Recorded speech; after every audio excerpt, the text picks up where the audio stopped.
Sometimes I look around the studio and look at all the devices just laying around, and I'm reminded that they all do basically the same things. They call, they text, you can browse the internet, you can use your cameras and maybe flashlight. Yet somehow some of these phones cost way more than others, some an arm and a leg, and that's why we group them into categories: the budget, the mid-range, and the flagship ones. Each one has different levels of performance, different levels of paying to your wallet, and today we'll be talking about this guy, the OPPO Reno 15F 5G. It sits comfortably in the middle, but is it good? Is it worth the price? And how long can you realistically use this for? Without further ado, let's talk about it.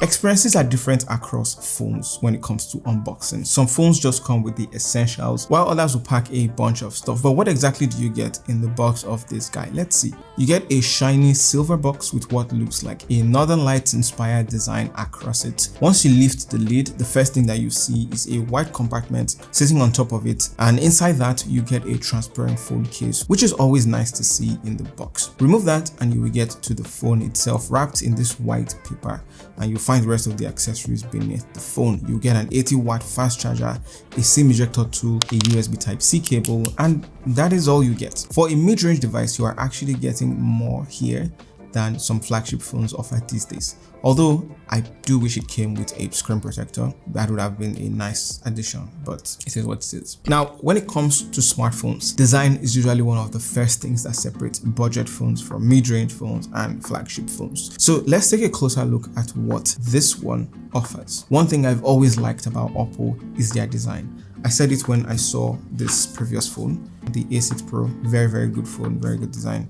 We use that robot to shoot that video, check it out. Even their budget and mid-range phones, they don't feel left out when it comes to design. They may not have flagship level finishes, but they still give you something visually stunning and visually interesting. Like this one here, it has a very unique design and color, and the one I have here is Aurora Blue, and it has this Northern Lights inspired pattern on the back. And when you tilt it, depending on how the light hits the phone, you can actually see how cool it looks on the back. Don't use a case, or at least use a transparent case.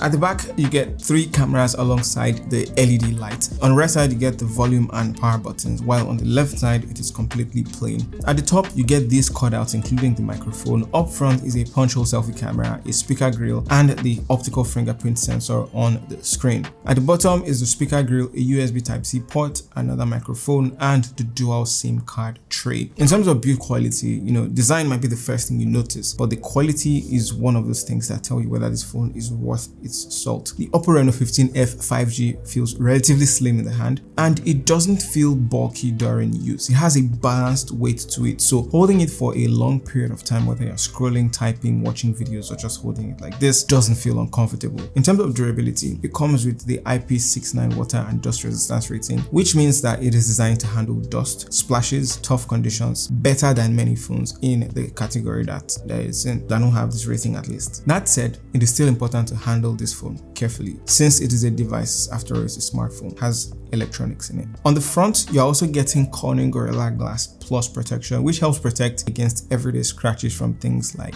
keys, bags, or your pocket, stuff in your pocket. And that is reassuring, that you can use this phone for a long time. Actually, we mentioned something about there not being a screen protector. There's actually like a layer film on the screen. It comes with every phone, but it's nice to have it for now. The back of the phone has what OPPO is describing as velvet glass, and it is a very nice finish, smooth finish. It feels premium, and it reduces the fingerprint here. A very solid color here, very solid finish as well, very solid feeling in the hand.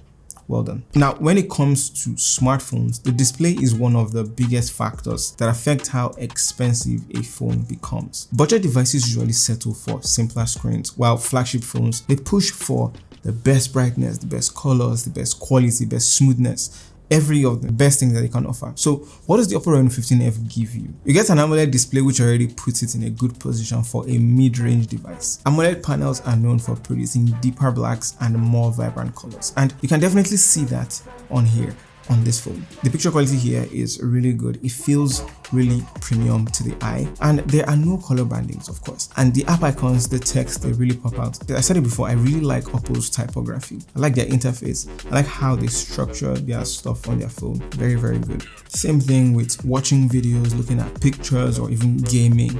Everything just works really well here. And another thing to mention here, which I really like and I think helps bring out the quality, is the brightness. The display reaches like 600 nits under normal circumstances, which is already bright enough for most indoor dark places. But when you're outdoors, it can get really bright and sunny outside. This can go to 1400 nits, 1400 nits, and that is in high brightness mode. So your screen is still pretty visible to you. It also comes with a 120 Hz refresh rate, which makes movement on the screen feel very fluid and smoother. And you might notice slight sluggishness when you're using 60 Hz, which is why I sometimes prefer keeping phones at 120 Hz, make it feel more fluid. That said, a higher refresh rate will drain your battery, so it's better to keep it on auto select or standard mode for a safer balance. Both options will work really well. It mostly comes down to your preference. I also like that the bezels are quite uniform, evenly sized on the parallel sides, and they are relatively slim too. You get a high screen to body ratio, which gives you plenty of viewing space for different activities on the phone. Overall, I'm pleased and impressed with how it looks. It's good, it feels responsive, fits nicely within what you'd expect from a solid mid-range device. Oh, and the sound on this device is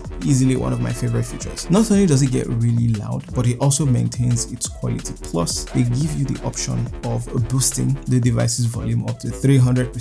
If you need extra volume, which is interesting, you get stereo speakers here, one at the bottom and one at the top. They help you create that balanced sound, and honestly, it sounds really good. The bass is noticeable, the dialogue comes through clearly, especially when you're watching movies. It almost gives you this cinematic feeling when you're watching stuff that is also immersive. Gaming is immersive. You can hear what the sound effects pretty clearly, and it can pick up details that make the game more engaging. When it comes to performance, this is another area where this phone goes really well. As I mentioned earlier, opening apps, scrolling to social media, gaming, browsing, all of the things using the web, it feels responsive without any noticeable delays. Powering OPPO's Reno 15F though is the Qualcomm Snapdragon 6 Gen 1. I remember putting out the day in the life, and a lot of people had a lot to say about this processor specifically. It is basically designed to handle daily tasks smoothly while still supporting features like the high refresh rate, camera performance. In terms of memory and storage as well, you get 8GB of RAM paired with either 128GB or 250GB of storage. I have 12GB RAM version. It comes with 256 gigs or 512 gigs. I have 256 gigs here as well. And you can expand the RAM by another 12GB. So on paper, you will have 24GB of RAM. You can toggle memory expansion. I really like how it toggles. Depending on how you use your phone, whether you mostly use it for heavy apps or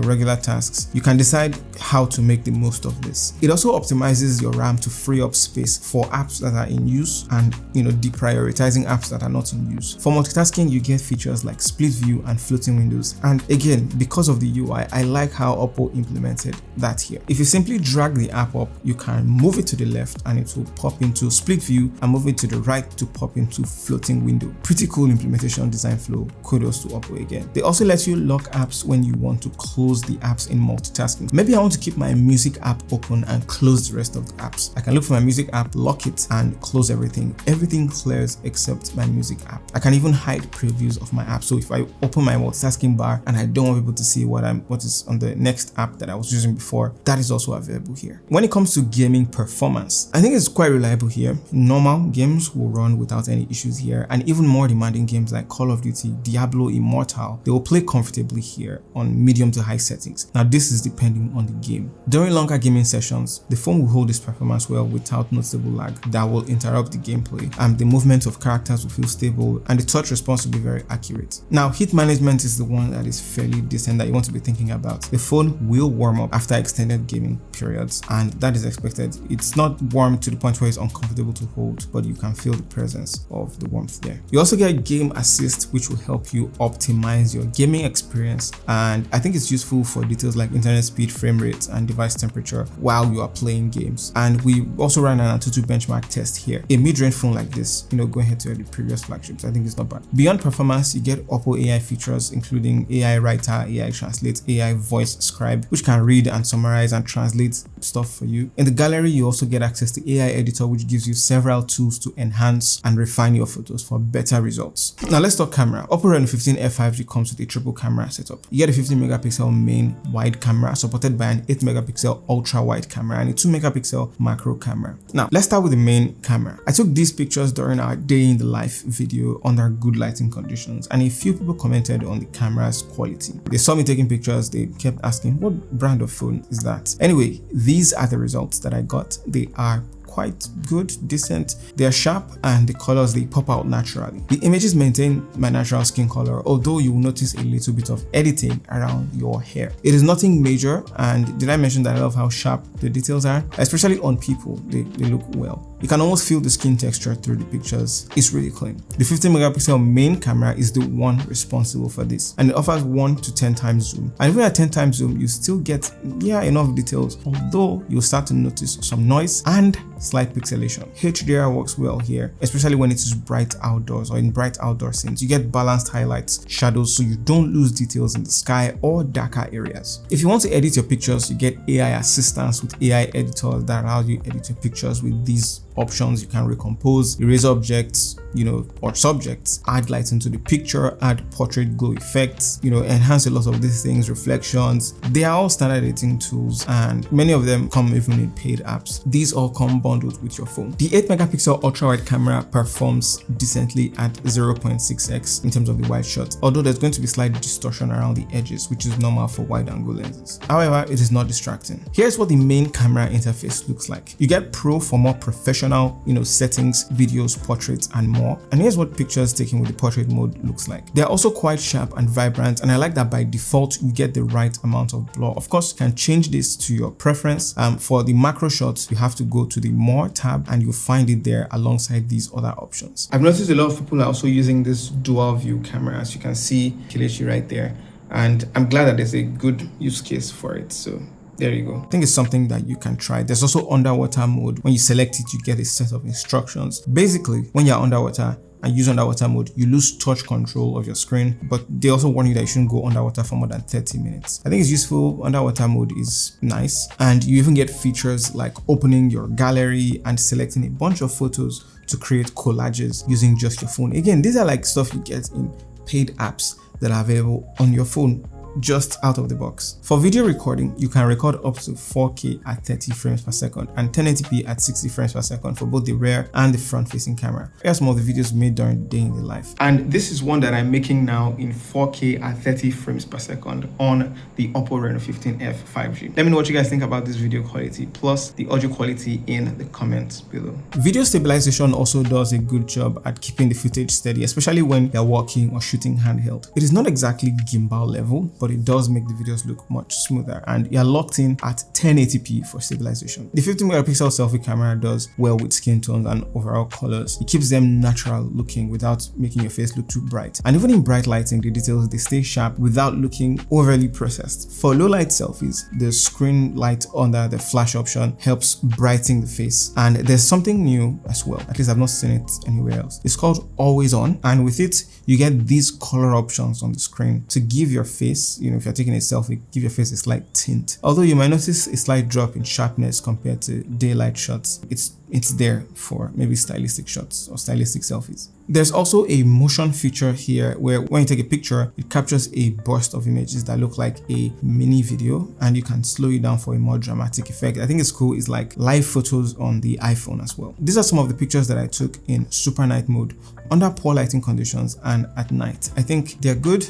They are still sharp and you can still pick out details. They also don't get weird pixelations or green grains. And I think it's kind of a good quality to have here. Even in darker environments, the phone still manages noise fairly well, although you will notice a slight softening of details compared to daylight shots. The camera also includes beauty mode, cinematic filters, soft light options, giving you even more creative control depending on the kind of look that you're going for. Overall, the camera system delivers strong results across the board, from daylight shots, sharp daylight photos, surprisingly capable night shots. For the price that you're getting, it is definitely solid value here. Let's talk about battery. The OPPO Reno 15F 5G comes with a massive 7000 mAh battery. Quite impressive, not something that you see on many smartphones, even across the different price categories. And with a battery this large, you would naturally expect it to last longer than the average phone. We made a day in the life video using this phone, and the battery comfortably lasted throughout the entire day and even stretched into the next day. Keep in mind that we're using this for browsing social media, listening to music, music, taking pictures, making videos, watching videos, making calls, also gaming occasionally in that